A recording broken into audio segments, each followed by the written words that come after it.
The crazy, the unpredictable real estate market yet throws you another curveball. Well, not really. If you watch the show, and for all of those that are new, welcome, and those that have been watching, welcome back, you guys would know that really at the end of the day, we've continued to tell you that even though interest rates are going to continue to head in an upward trend, just like in the video yesterday with Dan Golden on 3 ways buyers can target the best interest rates. And you guys really should watch that. It is on the YouTube channel also. So make sure that you like and subscribe. This way you're alerted when this great information comes up. You can make a really good business decision. Because here's the thing. Many folks have been saying, oh, interest rates going up, prices coming down, we're going to wait, they're going to hit the floor. No, they're not. You see, here's one really important thing to understand, and one of the benefits to also listening, like folks, with Mr. Yoon, Dr. Yoon, from the National Association of Realtors and Redfin. I listen to their economists, and then of course Matt Gardner with Matthew Gardner with Windermere. I compare my notes, I compare it to theirs. Sometimes we disagree, but here's the big thing, and that is our accuracy is pretty much spot on. And we said in the beginning that interest rates were going to head up. They were going to hit pretty close to the 7s this year, and then they were going to fall off at the turn of the year. Well, guess what? We're there. But the key thing, as I said, unlike what you've been hearing with some of the doom and gloomers, that real estate prices were going to start just absolutely crash. Okay. Well, no, it's not. Why? Because it's supply and demand. We actually, in fact, Redfin, they just published a story that says sales prices unexpectedly reversed course over the last couple of weeks, rising by 1% since the start of September and defying expectations for a market where mortgage rates had only recently shot back above 6%. This is according to Redfin, right? Okay. They go on to say, hey, what is the culprit? Okay. Remember, I said supply and demand, right? Said the one of the key culprits is look no further than the decline of new listings coming online, down 20% year over year for a 4 week period ending September 18th. Now understand.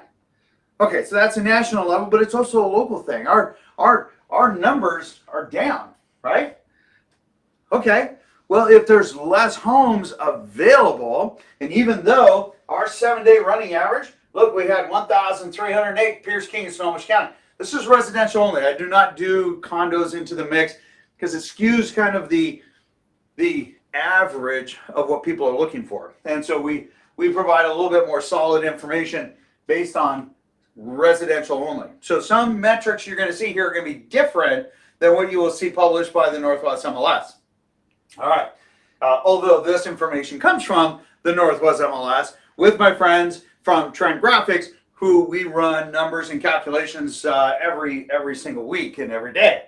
All right. So new on market, 1,308. But look at this, 1,457 went off market. 1,151 sold. Okay. Well, remember, this is always the rear view window. So we're going to see this one continue in an upward trend and then start to falter off just a little bit. But we're still, again, back in that getting more homes sold than's coming on market. And some people will be saying, George, well, why? Why aren't sellers coming on the market? Are you kidding? Hang on. You have to go back to 2008 to get that, right? That doesn't go back to 2008. But you can see, there we go right there. That's today. Our average interest rate this year is 4.72. Last year, it was 2.96. The year before that was 3.11. Okay, when you nearly double the interest rate, why is somebody willing to trade a super low interest rate for 6-7%? Well, they're not going to. So, what's going to happen? they're going to rent their home and they're going to buy a second home. Simple enough. Or they're going to add on or update their home because it's cheaper, right? And you might say, George, now, hang on a second. The Fed's just raised rates again. So interest rates, are they going to go crazy again? Okay. No, because remember, the Feds control short-term loans. Cars, home equity line of credits, which is HELOC, right? Credit cards, things like that. What banks lend money to each other, right? When you take a look at the 10-year Treasury, you take a look at bonds, and you might wonder, why did we go bam? Why did we just take another great big jump in mortgage rates? A lot of that is because of some of the fear with the bad inflationary numbers. Right, there you go. All right, and you can see right there that our bad inflationary numbers are exactly that. They were bad. So there was a lot of panic in your industrial investors. They started moving a lot of money. And so when they started backing out of the bonds, the bond values dropped, mortgage interest rates shot up. Now, is it starting to do a little bit of a reversal? Sure, it is. And is it going to be temporary? Yes. Are we going to hit 7% interest rate? Yes.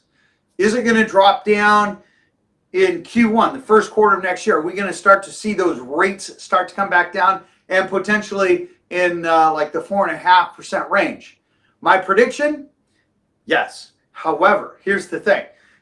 For those buyers, and occasionally I have this conversation with these folks, and they're saying, "Oh, interest rates, it's too high. We're gonna hold off. We're holding off. We're gonna wait for interest rates to come back down." Okay, that's not what I would consider the smartest idea. And here's the why. If everybody is waiting for the sale, when the sale happens, we know that people are standing in line, waiting to go ahead and buy the for sale product, right? Okay. Whereas the folks that are benefiting today are buying homes that have more negotiable terms. You can get your inspections. There's not multiple offers. You can do 2-1 buy downs. There's a lot of flexibility. You take the scarcity of our number of homes coming down off the market, and then you drop rates again. All of the buyers are going to come out of the woodwork, and you're going to be back where you were. We're going to say multiple offers, escalations, less negotiating. Okay, that's what's going to happen. And if that is what you're waiting for, hey, all the more power to you. But the alternative is you secure your home today with better terms, better pricing, and when the interest rates, come down, do a refinance. Simple enough. Heck, even the 2-1 buy down. Watch the YouTube video. In fact, I'll have Vikas and Matt, sorry about that. I get the two mixed up. Go ahead and share that link so you guys can see it. And here's what it boils down to, all right?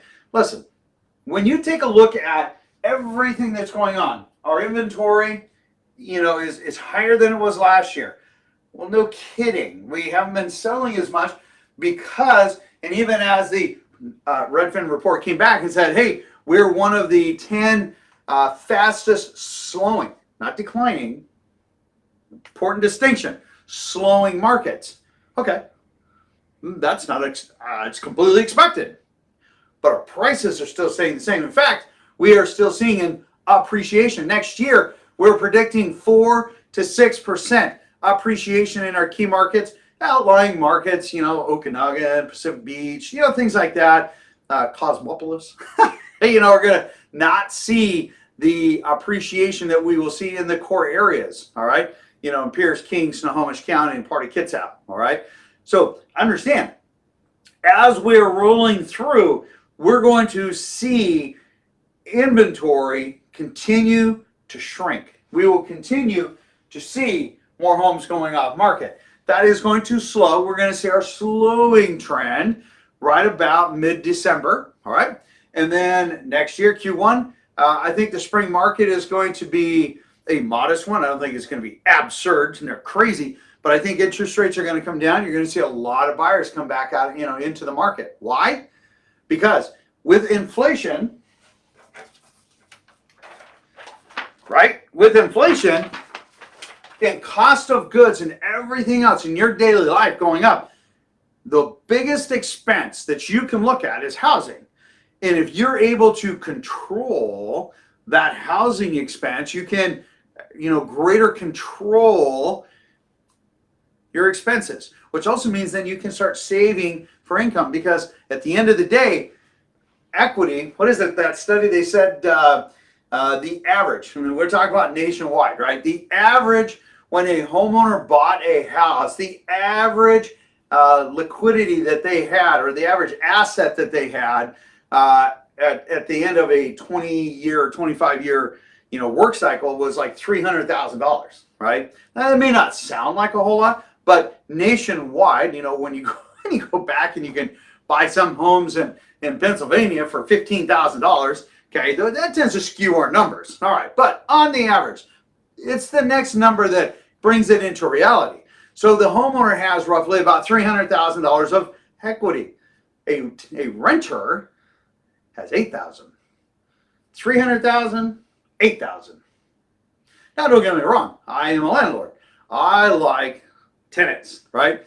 And there will always be tenants, all right? Just understand, you trying to, basically control your budget and your planning and your future, owning a home is the only way to do it. But owning a home when you're not having to do multiple offers and everything else, when prices are still going up, because here's the thing, okay, here's a logic hammer, bonk, bonk, bonk. Listen, pay attention. If prices are still going up, even according to Redfin, which I agree, and we have been saying this, okay, even if those numbers keep going up, and they're going to go up next year, meaning they're not coming down, they're still going up, and interest rates are going up with it, is it better to curb that now and then refinance next year when we know that it'll come down, or in a year or two when it will start to, balance back out again, when we don't have this big inflationary issue that we're dealing with, right? If we start doing that, if you actually do that and you are able to secure a better price today, are you money ahead tomorrow? I'll do a number for you guys. I'll show you how that works out. And the answer is yes, because being in the market today, securing your home today, is far superior than waiting. When you then get to have multiple offers, you have lots of people that are going to be escalating, and you're going to see the craziness start to come back. Not fully, but you are going to see some of that come back. All right, so if you have any questions, make sure that you are asking those questions. Post them up there. We answer in about 30 minutes, except for on Sunday. And make sure that you watch that video at the end. And in fact, there is no greater time than to pay attention. There's a video, and I'll have the cost, or Matt post that one too. 5 questions you should ask when getting quoted rate.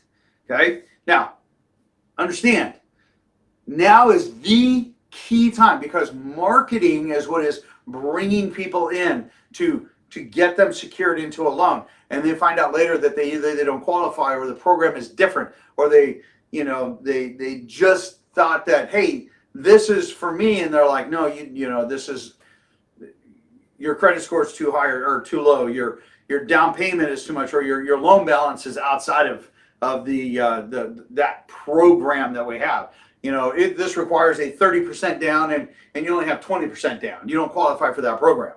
Okay, make sure that you're watching that video. It's just educational. There's no selling. It's educational. So make sure you share this link. Make sure that other people who are looking to make a really good business decision to protect their family, share this with them. Okay? Make sure you subscribe so that when, like videos yesterday and the one that's coming up on paint and insulation and plumbing and electrical, when those all come and they appear online, you're aware of them. So in the meantime, you guys have a beautiful day. It is absolutely stunning outside, and I will see you on the next video. Take care.